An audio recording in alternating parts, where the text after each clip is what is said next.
पहलगाममध्ये पर्यटकांवरती जो भ्याड दहशतवादी हल्ला झाला, त्या दहशतवादी हल्ल्यानंतर काश्मीरमध्ये येणाऱ्या पर्यटकांची संख्या जी आहे ती कमालीने घटलेली असल्याचं सध्या आपल्याला पाहायला मिळतंय. काश्मीरमधल्या श्रीनगरमधील दल लेक परिसरामध्ये आहोत. जे दल लेक जो आहे तो भारतात नव्हे तर जगभरात प्रसिद्ध आहे, कारण की या दल लेकला पाहण्याकरता जगभरातून लाखोंच्या संख्येने पर्यटक जे आहेत ते दरवर्षी श्रीनगरला भेट देत असतात. श्रीनगरला पर्यटक आल्यानंतर दल लेकला भेट नाही दिली असं होणारच नाही, असा एक प्रश्नच आहे. त्यामुळे दल लेकला भेट देणाऱ्यांची संख्या दरवर्षी लाखोंच्या घरात असते. या दल लेकमध्ये ज्या शिकारा बोटी आहेत, हाऊस बोटी आहेत, त्या पर्यटकांच्या जीवावरती सुरू असतात. परंतु मंगळवारी 22 तारखेला जो भ्याड दहशतवादी हल्ला पहलगाम येथे झालेला होता, त्या हल्ल्यामध्ये पर्यटकांवरती दहशतवाद्यांकडून गोळीबार चालवण्यात आलं. 26हून अधिक पर्यटक जे आहेत ते त्या हल्ल्यामध्ये मृत्युमुखी पडले. त्यानंतर मात्र काश्मीरच्या पर्यटनाला जी आहे ती संपूर्ण ग्रहण लागलेलं असल्याचं आपल्याला पाहायला मिळतंय. सध्या श्रीनगर असेल, पहलगाम असेल, सोनमर्ग असेल, गुलमर्ग असेल, अशा विविध जे काही टुरिस्ट पॉईंट आहेत त्या टुरिस्ट पॉईंटवरती संपूर्ण शुकशुकाट जो आहे तो आपल्याला पाहायला मिळतोय. काही मोजक्या हातबोटांवरती मोजण्या इतकेच पर्यटक जे आहेत ते सध्या या ठिकाणी काश्मीरला भेट देताना पाहायला मिळत आहेत. आपण पाहू शकतो की दल लेकच्या आपण संपूर्ण हाऊस बोट आणि शिकारा जवळ आहोत. या ठिकाणी आपल्याला शुकशुकाट पसरलेला पाहायला मिळतोय.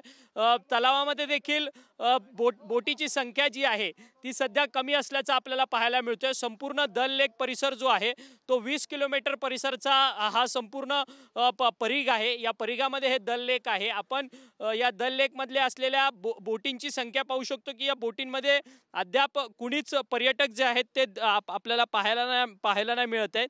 या ठिकाणी जे दल लेकमध्ये काम करणारे जे शिकारा चालवणारे जे कर्मचारी आहेत ते देखील आपण पाहू शकतो की या ठिकाणी अशाच त्यांना काम नसल्यामुळे, हाताला काम नसल्यामुळे या ठिकाणी उभे असलेले पाहायला मिळतात आहेत. आपण काही या ठिकाणच्या स्थानिक नागरिकांशी बोलणार आहोत. जो पहलगांव में दहशतवादियों का जो अटैक हुआ उसके बाद आपके पूरे काम पर कितना असर गिरा है? कोई टूरिस्ट यहाँ पर आते हैं क्या? अभी टूरिस्टों के आने जाने की संख्या क्या है? बिस्मिल्लाहिर्रहमानिर्रहीम। एक तो पहले बार आपने बोला कि पहलगाम में जो अटैक हुआ इट्स अ बायोलॉजिकल वारफेयर। दूसरी बात ये है कि टूरिस्ट हमारी जान है। दूसरी बात यहाँ पर 95% जो टूरिस्ट आ रहे हैं, क्योंकि यहाँ पर रोज़गार जो है वो टूरिस्ट के ऊपर ही है। तो हमें नहीं पता ये अटैक कहाँ से हुआ। तो जब भी टूरिस्ट का फ्लो यहाँ पर होता है सर, तो उसी टाइम ऑन टाइम ही क्यों होता है? जहाँ पर ये अटैक हुआ वहाँ पर तो आर्मी है, तो आर्मी का कंट्रोल था। वहाँ पर ये क्यों हुआ? उसी टाइम ही क्यों हुआ? तो मनगढ़ंत कहानियाँ बनाते हैं लोग। दूसरी बात ये है कि आप देख रहे हो अभी डल झील में अभी शांत है सब कुछ। हम अभी तक वेट कर रहे हैं। हम नहीं बोल रहे कि आप नहीं आओ, हम वेलकम कर रहे हैं, मोस्ट वेलकम कर रहे हैं टूरिस्ट। जब भी आप विजिट कर रहे हो यहाँ पर हम उनको दिल में बिठाएंगे। वो बात नहीं है। सब लोग एक जैसे नहीं होते, तो जिनकी ये सोच है गलत है। पहले इंसानियत का कत्ल है। बट आपका तो पूरा पेट या इस शिकारा के ऊपर ही है। शिकारा पे आप जितना कमा लेते हो उससे ही आप अपना घर बार जो है वो चला लेते हो। पर अभी क्या परिस्थिति है? अभी ये तो पूरा टूरिस्ट आने का सीजन था श्रीनगर में। मुझे नहीं लगता है इससे कोई फर्क पड़ेगा। एक्चुअली क्या होता है, आप तो अभी देख रहे हैं न्यूज़ चैनल में टूरिस्ट बोल रहे हैं कि हम आएंगे और आते ही रहेंगे। तो ये अटूट अंग है भारत का। दूसरी बात यह है कि पहलगाम में जो अटैक हुआ था, आपने सुबह देखा एक टूरिस्ट इंटरव्यू दे रहा था कि हम पहुंचे, हमें जाना है, हमें जाना है। डर की कोई बात नहीं है, आप अभी भी आ सकते हो। कि कुछ लोगों का जो ये गेमिंग प्लान है, ये मुझे नहीं लगा। Politics is the game. जो पॉलिटिक्स है अभी अभी आपको तो इसका फटका तो बस गिर रहा है ना। पॉलिटिक्स आप बोल रहे हैं, इसमें पॉलिटिक्स है, बस पॉलिटिक्स का तो न पॉलिटिक्स का आपको मैं कश्मीर में जितनी भी आर्मी है, इंडियन आर्मी 75% आर्मी यहाँ पर है सर। मेरी बात सुनिए। और जो आपका डिफेंस जो है यहाँ पर वो सबसे मजबूत है, चौथे नंबर पर है। क्योंकि डिफेंस जो है आपका वो चौथे नंबर पर है। आप मुझे बताओ, इतना डिफेंस और इतना तगड़ा आर्मी जो है, उसके बावजूद भी आपके पर्यटक है, क्योंकि आपके जो आर्मी वाले हैं वो हमारी सेफ्टी के लिए होते हैं। जब उन 10-20 आदमियों की सेफ्टी नहीं कर सकते, वो खाक पूरे कश्मीर की कर सकते हैं। नाराज हो नहीं सकते। अगर मैं नाराज हूँ किस वजह से, क्योंकि वो मासूम थे, वही जानता है जिसका बच्चा मर गया। हाँ, या अभी वो सोनो या नेवी का जो ऑफिसर था, उसका ही माँ बाप जानता है, या उसकी बीवी जो वो मेरी बहन भी है, एक समान से बहन है, तो उसके दिल पर क्या बीतेगी। वो बात नहीं है सर, क्योंकि हम भी नाराज है। ये होना, इसका मतलब आइडेंटिफाइड निकलना, इसका पूरा खुलासा होना चाहिए, ये हुआ कहाँ से। खरं तर आपण पाहिलं की हे शिकारा चालवणारे गृहस्थ आहेत ते देखील या सगळ्या घटनेमुळे नाराज आहेत असं म्हटलं जातं। काही अजून शिकारा चालवणारी लोक आहेत। आप आपका नाम क्या है, कितने साल से आप ये शिकारा चलाते हो, अभी क्या परिस्थिति है, टूरिस्ट आ रहे हैं अभी इस हमले के बाद में? हाँ, टूरिस्ट आता है, वो बताते हैं ना हम यहाँ पर आएंगे, यहाँ पर कोई दिक्कत नहीं होती है बट क्योंकि अभी अभी पहले जैसा कमा लेते हो क्या? पहले तो ज़्यादा कमा लेते थे, टूरिस्ट थे, अभी टूरिस्टों की संख्या कम हुई है? हाँ टूरिस्ट कम होती है, मगर अभी अभी आएंगे टूरिस्ट, 2-4 दिन लगेंगे। आपको विश्वास है आएंगे टूरिस्ट यहाँ पर? हाँ यहाँ पर आएंगे क्योंकि यहाँ पर सेफ्टी जगह है, यहाँ पर कुछ नहीं होता है, ये अच्छी जगह है यहाँ पर। पहले कितना कमा लेते थे, अभी कितना कमा लेते हो दिन का? अभी तो टूरिस्ट भी नहीं है, तो कितना हाथ में कितना आता है, घर कैसे गुजारा होता है?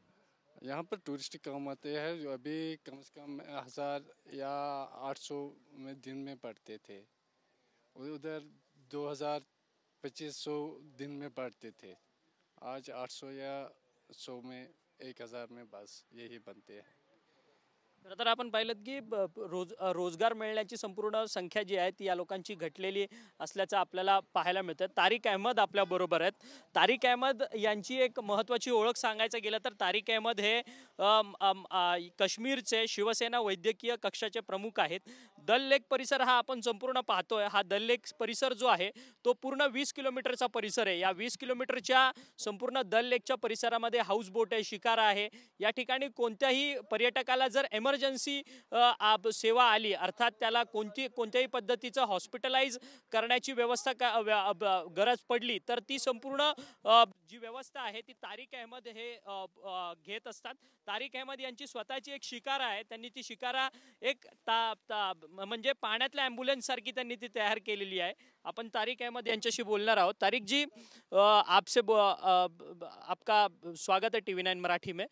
कितने साल से आप ये पूरा काम कर रहे हो? आप यहाँ के आरोग्य दूत करके पहचाने जाते हो, और ये पूरे दल लेक परिसर में आपकी खुद की शिकारा भी है। शिकारा को आपने एम्बुलेंस में बदली किया है, वो कभी किया है, ये कॉन्सेप्ट कैसे आपको आया? एक्चुअली मैं एक हाउस बोट ऑनर हूँ, मेरे पास अपने हाउस बोट्स है और गेस्ट हाउस भी है।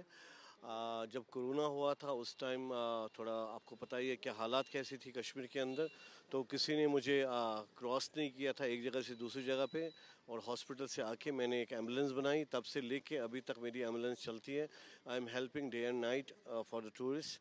अभी जो सिचुएशन यहाँ पे हुई है कश्मीर के अंदर, जो अभी पहलगाम के अंदर है, हम सब लोग सब कश्मीरी इसको निंदा करते हैं, बड़े लफ्ज़ों में निंदा करते हैं कि ये नहीं होना चाहिए, ये हमारे ऊपर बहुत बड़ा गलत हो गया कश्मीरी के ऊपर।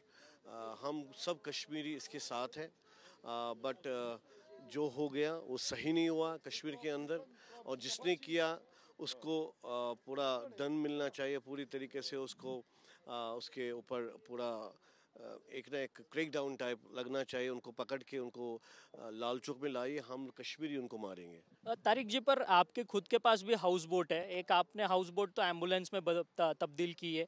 वो एम्बुलेंस जो पानी में चलती है वहाँ से आप इमरजेंसी सर्विसेज देते हो, बट आपके और भी हाउस बोट्स है, तो अभी अब आर्थिक नुकसान कितना झेलना पड़ता है अभी आपको, क्योंकि ये होने के बाद, ये हमला होने के बाद? कैंसिलेशन तो बहुत हो गई है, बट अभी इंशाल्लाह उम्मीद है कि टूरिस्ट और आएंगे, बहुत ज़्यादा आएंगे। जब तक कि मीडिया थोड़ा पॉजिटिव नहीं दिखाएगा, खाली नेगेटिव दिखाएगा, तो कोई नहीं आएगा। डिपेंड करता है कि मीडिया कैसे रिप्रेजेंट करता है इस सिचुएशन को। अगर ये सिचुएशन को अच्छी तरीके से वो हैंडल करेंगे, जिसने गलती की है उसको पकड़ेंगे, ये ना हो कि दूसरों को इसका सज़ा मिले। कल यहाँ पे अगर लोगों के पास पैसा नहीं होगा, काम नहीं होगा, तो वो गलत सोच में जाएंगे, गलत दिशा में जा सकते हैं, आतंकवादी भी बन सकते हैं अगर लोगों उस स्ट्रेस में जाएंगे। तो ये अच्छा है मेरे हिसाब से कि टूरिस्ट आने चाहिए, यहाँ लोग बिज़ी होने चाहिए, तब जाके यहाँ की खुशहाली हो जाएगी। और मुझे लगता है कि उससे आतंकवाद को एक बड़ा तमाचा उसके ऊपर लग जाएगा कि लोग ना डरें। मेरा यही है, डरो मत, यहाँ पे भी इंसान ही रहते हैं। बट ये हालांकि ये 4 महीने तो पूरा टूरिस्ट का सीजन रहता है, मार्च अप्रैल मई जून। इस टाइम में बहुत सारे लोग जो है वो कश्मीर को पसंद करते हैं, कश्मीर में आते हैं, घूमते हैं। इसके लिए पूरी गर्दी जो है जो हमारी बुकिंग जो थी वो अप्रैल मई जून एंडिंग जुलाई तक थी हमारी बुकिंग कंटिन्यूसली। अभी कैंसिलेशन होती, मई के महीने की कैंसिलेशन हुई है, जून के महीने में थोड़ी बहुत हो गई है, मगर इंशाल्लाह हमारी उम्मीद है कि मैंने बताया कि ये सारा मीडिया के ऊपर है, मीडिया कैसे पॉजिटिव दिखाए।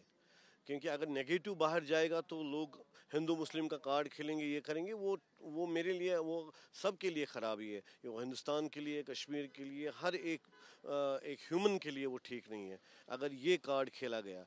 अभी है, हम दुखी हैं, हम कश्मीरी बहुत दुखी है इस बात के ऊपर कि यहाँ पे कत्ल हो गया, एक इनोसेंट आदमी मर गए हैं। उनके लिए सब लोग अभी परेशान हैं। ये खाली नहीं हम बिजनेस के लिए परेशान हैं, हम उनके लिए हैं। ये इनोसेंट किलिंग पहली बार हुई है और ऐसे लोग आए हैं सड़कों के ऊपर जो पहली बार सड़क पे आए हैं, प्रोटेस्ट किया है, कैंडल लाइट प्रोटेस्ट किया है, लाल चौक में प्रोटेस्ट किया है, स्पेशली कि ये एक इनोसेंट किलिंग थी और ये गलत है। और जिसने भी ये किया है उनको लाल चौक में लाओ, हम कश्मीरी उनको मारेंगे। खरं तर धन्यवाद। हे होते तारिक अहमद, जे शिवसेना शिंदे गटाचे वैद्यकीय कक्षाचे काश्मीरचे प्रमुख आहेत। त्यांची स्वतःची हाऊसबोट आहे, हाऊसबोटचे सगळे बुकिंग्स जे आहेत ते कॅन्सलेशन झालेले आहेत। आपण हा दल लेकचा परिसर दाखवतोय सातत्यानं तुम्हाला, कारण की दल लेक हे भारतात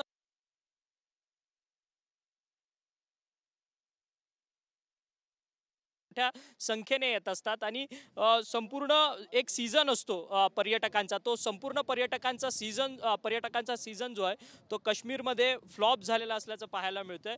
परंतु इथचे जे स्थानिक व्यावसायिक आहेत ते मात्र आतापर्यंत तरी आशावादी आहेत की पर्यटक जे आहेत ते यापुढे घाबरणार नाहीत आणि येथील आमचा पुन्हा जो व्यवसाय आहे तो पुन्हा नव्याने उभा राहील असा विश्वास जो आहे इथल्या स्थानिक व्यावसायिकांनी जो आहे तो आपल्याशी बोलून दाखवलेला आहे। व्हिडिओ जर्नलिस्ट खंडू कसबेसह अक्षय मंकणी, TV9 मराठी, श्रीनगर।